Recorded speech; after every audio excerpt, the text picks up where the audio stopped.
The 29th edition of the Investing in Africa Mining Indaba brought together industry experts and stakeholders, also focused on environmental, social and governance investment and compliance. For more on this, we now chat to CEO of Tshikululu Social Investments, Tracey Henry. Tracey, very good morning. Can you tell us more about the progress being made in South African mining industry when it comes to ESG in particular? Good morning, and thanks for the opportunity to address this really important issue that was raised extensively at the Mining Indaba. And I think it's worthwhile just to take a step back and think about what exactly are we talking about when we refer to ESG, which is really about stewardship around environmental issues. So what role is the mining sector playing in focusing particularly around resources, biodiversity, waste, recycling, and a lot has been done about that for many years. The same applies to the social aspects when we talk of ESG and we think about workers, we think about health issues, we think about safety, and we think particularly around communities. And once again, there was a strong emphasis around the role of the mining sector in contributing towards these issues.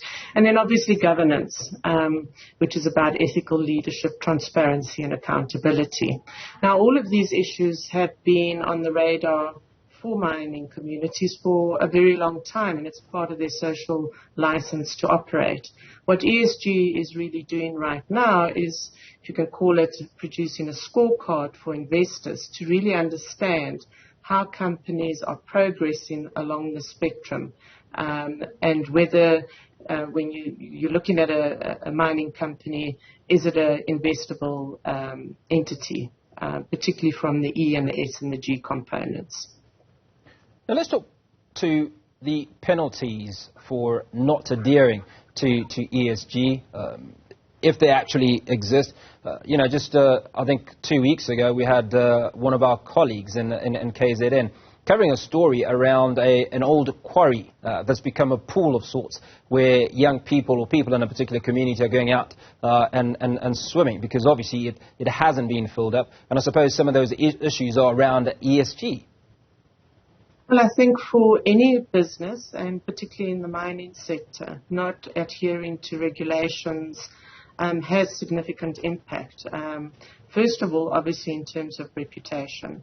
Reputation amongst your community stakeholders and also amongst investors, because any investor wants to back an organization that is run along sound governance principles, that respects the environment and communities. So it's in everybody's interest, whether it's in the mining sector or any other sector for that matter, to ensure that they are following best practices, which is informed by the Sustainable Development Goals, which looks at particular issues, whether it's around poverty, inequality, diversity, inclusion, the environment, job creation. And these are all issues that are complex but really important for sustainable business, whether in South Africa or any else where in the world.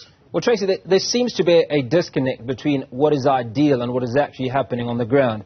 Now, we know for a fact that when you look at governance versus profit, that a lot of investors are amongst some of the most ruthless that you will come across. But you go into communities in mining towns where mines make huge amounts of profits, obscene in many instances, but those members of those communities are some of the poorest in the world. So I think one has to look at it in terms of what is the actual contribution of the mining sector in South Africa, whether it's through wages, whether it's through taxes. But very importantly as well, there's a huge component that is invested through local economic development, social and labour plans, and community trusts. And it speaks to the research that we just recently released around community trusts, which are vehicles that are set up to support communities through the economic benefits produced by the mining sector. What's really important around these investments is how they're applied and how they are accounted for and how it is governed. Because that for us is absolutely critical, being clear about what are you going to invest in, who are the direct beneficiaries of those investments, and how do we actually know what success looks like. because we know in South Africa we face many challenges, of which corruption is one of them.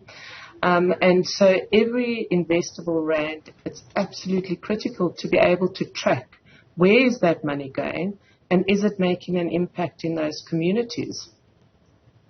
So my next question was going to be around the role of community trusts to benefit and obviously uplift workers. Now, you've just said there's a study that you've carried out. So what becomes the benchmark in South Africa based on your study of a mine or a community that is benefiting in the ways that they ideally should? So there's, I think, the vehicles that are used, such as a community trust.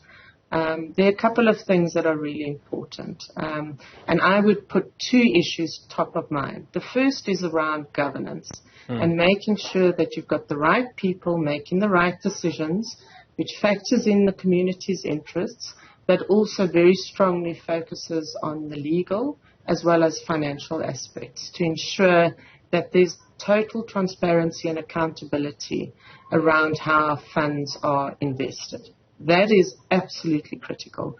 The second issue is around ongoing monitoring evaluation to understand what is the impact of these funds. Because there's no point in investing funds in white elephants or initiatives that are not going to benefit the communities and that are not going to address inequality, poverty or unemployment in our country. And so those two aspects are absolutely critical. And when we did this study, we focused on 9 large community trusts operating in the mining community. And we looked at what works and what doesn't work.